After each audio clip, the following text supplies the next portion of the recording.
Hello mga katoloks, tara samahan niyo ako at ihatid natin ang aking anak na si Saldi Amir sa kanyang school dahil panjama party niya ngayon.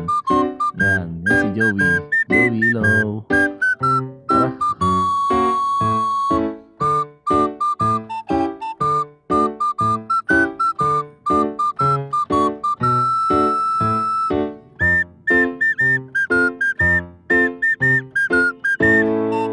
Wait lang, magsusot lang ako ng tsinelas bago tayo lumabas. Yan pala ang aking asawa na si Crystal din. Siya ang vlogger ngayon. Naghahawak ng camera. Yung anak ko sumasama. Ay nako, hintayin mo ako na. Mamahulog ka, wait. Okay na nga. Kaya kinaga ko na lang siya kasi napakakulit. Excited yarn. Asawa ko pinahawak pa sa akin yung electric fan. Alam niya, bigat-bigat na anak niya.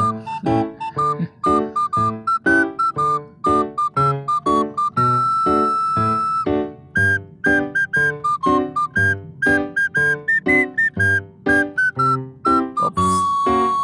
Ganda naman yan.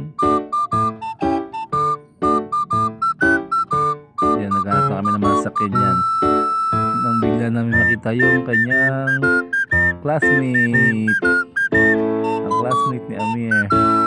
Hindi yan ha, naglalakad ha. Ayun, yun nasa motor. Ayun ha, classmate niya. Kalahin mo, kapitbahay lang pala. Tara. Dito isasakay na kami ng tricycle, mga katoloks. Yan si Mang Junior, yung aming driver ng tricycle na lagi nakatambay sa baba. Tara.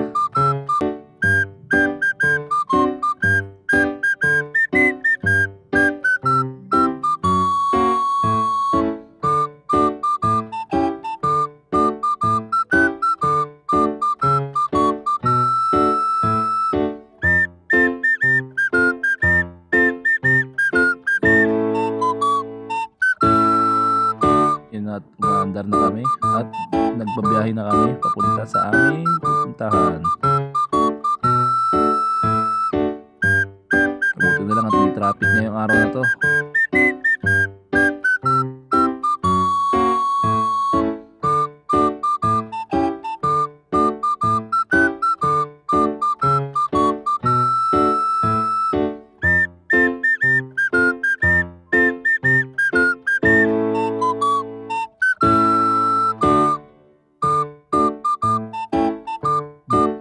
Yan ang school ng aking anak, si Saldi Amir.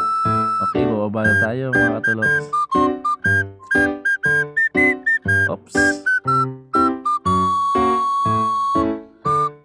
Baba na. Tara. Ito nga pala ang eskwela ng aking anak, mga katoloks. Yan.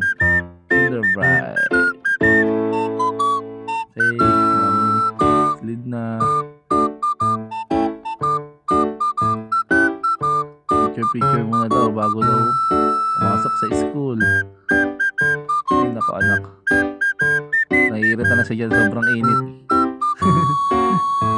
Tis lang, panjama party yarn.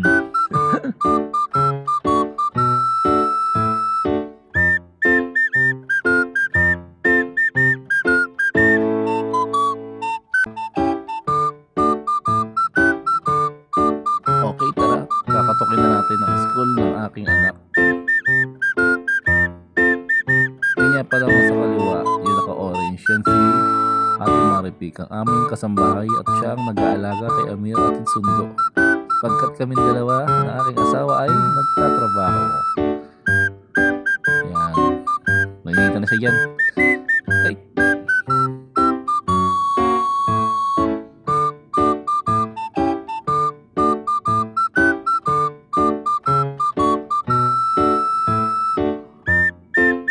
Yan si teacher. Bye-bye anak. Grabe, dire-diretso. Hindi mo na nagpaalam. Dati iyakin yan. Wala na. Bye-bye. O, paano yan mga toloks? Dito na lang. Bye-bye.